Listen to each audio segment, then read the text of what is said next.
Chapter 1. Arjuna Vishad. Dhritarashtra. Ranged thus for battle, on the sacred plain, on Kurukshetra, say, Sanjaya, say, what wrought my people, and the Pandavas? Sanjaya. When he beheld the host of Pandavas, Raja Duryodhana to Drona drew, and spake these words: Ah, Guru, see this line, how vast it is of Pandu fighting men, embattled by the son of Drupada, thy scholar in the war. Therein stands ranked chiefs like Arjuna, like to Bhima chiefs, benders of bows, Virata, Yudhishthira, Drupada, eminent upon his car, Dhritarashtra, Chekitan, Kasi's stout lord, Purujit, Kunti Boj, and Shaivya, with Yudhamanyu and Uttamauj, Subhadra's child, and Draupadi's, all famed, all mounted on their shining chariots. On our side too, thou, best of Brahmans, see excellent chiefs, commanders of my line, whose names I joy to count, thyself the first. Then Bhishma, Karna, Kripa, fierce in fight, Vikarna, Ashwatthama, next to those, strong Saumadati, with full many more, valiant and tried, ready this day to die, for me their king, each with his weapon grasped, each skilful in the field. Weakest, meseems, our battle shows where Bhishma holds command, and Bhima, fronting him, something too strong. Have care, our captains nigh to Bhishma's ranks, prepare what help they may. Now blow my shell. Then, at the signal of the aged king, with blare to wake the blood, rolling round like to a lion's roar, the trumpeter blew the great conch, and at the noise of it, trumpets and drums, cymbals and gongs and horns burst into sudden clamour, as the blasts of loosened tempests, such the tumult seemed. Then might be seen, upon their car of gold, yoked with white steeds, blowing their battle shells, Krishna the god, Arjuna at his side. Krishna, with knotted locks, blew his great conch, carved of the giant's bone. Arjuna blew Indra's loud gift. Bhima the terrible, wolf-bellied Bhima, blew a long reed conch. Yudhishthira, Kunti's blameless son, winded a mighty shell, victory's voice, and Nakula blew shrill upon his conch, named the sweet-sounding.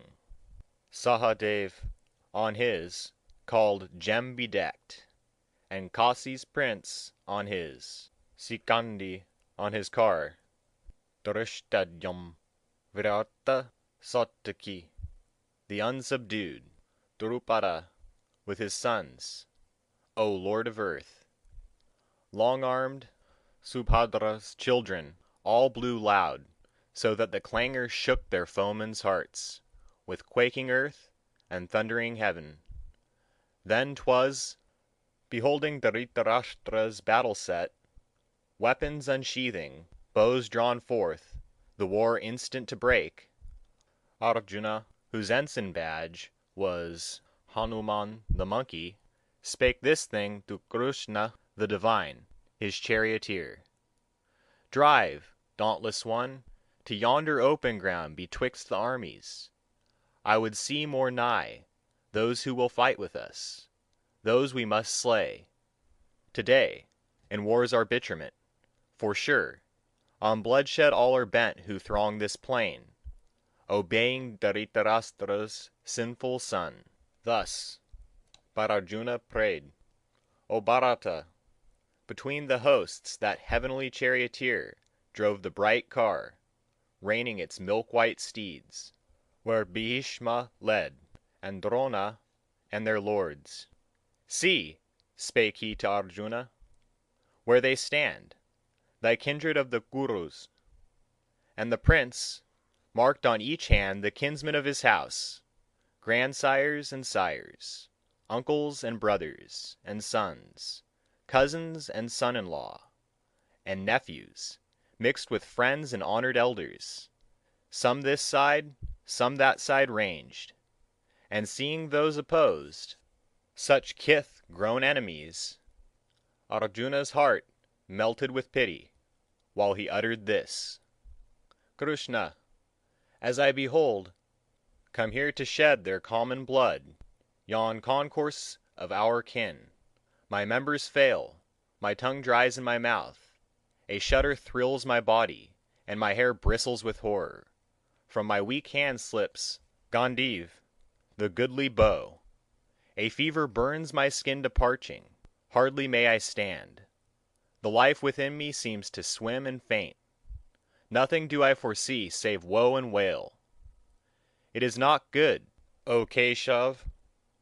Naught of good can spring from mutual slaughter.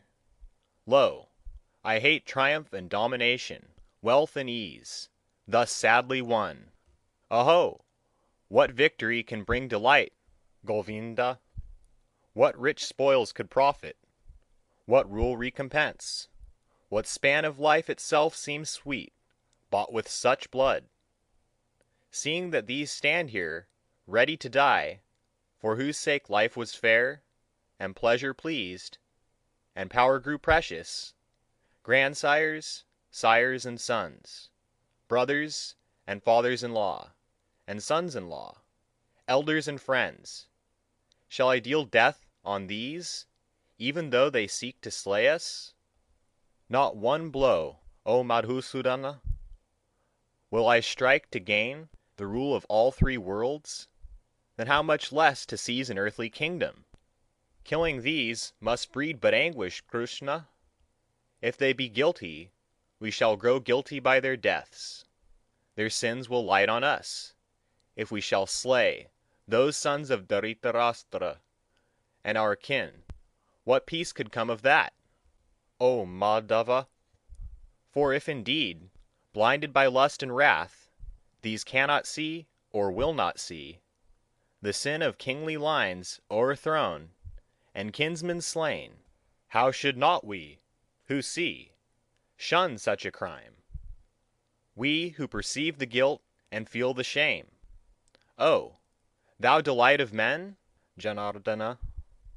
By overthrow of houses perisheth their sweet continuous household piety, and, rites neglected, piety extinct, enters impiety upon that home. Its women grow unwomaned, whence there spring mad passions, and the mingling up of castes, sending a hellward road that family, and whoso wrought its doom by wicked wrath. Nay, and the souls of honored ancestors fall from their place of peace, being bereft of funeral cakes and the wan death water. So teach our holy hymns. Thus if we slay kinsfolk and friends for love of earthly power, Aovyat, what an evil fault it were! Better I deem it, if my kinsmen strike, to face them weaponless, and bare my breast to shaft and spear, than answer blow with blow. So speaking, in the face of those two hosts, Arjuna sank upon his chariot seat, and let fall bow and arrows, sick at heart. Here endeth chapter 1 of the Bhagavad Gita.